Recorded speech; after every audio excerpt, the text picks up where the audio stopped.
what happens. I don't know, but we gotta.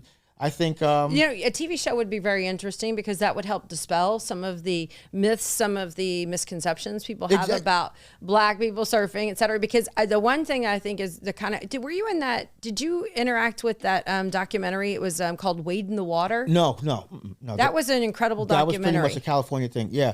But because the reason that was incredible is because it takes you back to really the history of surfing more than 1,000 years. Mm-hmm. It takes you back to Senegal. It takes you to Africa, and you see that black people were surfing 1,000 years ago. It was part of lifestyle. It was part of their existence. So it's not that it hasn't been done. It's that modern history and culture and society had created that stigmatism because of what was going on. Yeah. When I did the Today Show with Al Roker, he didn't know, like off the camera, like we did a commercial, and he was like, Mr. Harris, I didn't know black people surf.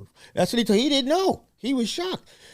Spike Lee, he was like doing this little documentary movie for us a couple of years. He didn't know that black people surf. Spike Lee, like he didn't know black people surf in Rockaway. And Al Roker didn't know. He said, "Where do you surf, Mr. Harris?" I said, "Rockaway." He said, "Rockaway." He didn't know, and he's from Connecticut, but he's from the East Coast, right. And he had no idea. Yeah, he said that off camera. He wasn't going to say that during the interview. Right. Yeah. Because it is something that's different. So I really think a TV show would be amazing for people to see. But they don't really have to go to an organized TV station at this point because you post a lot of stuff. A lot. You share the stories. The kids are sharing their stories.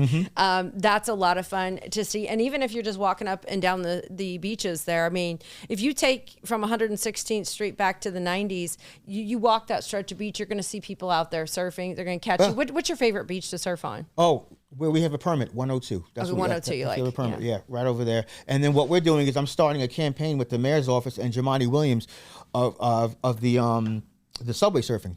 Okay. Putting it into that. Which is a totally different thing.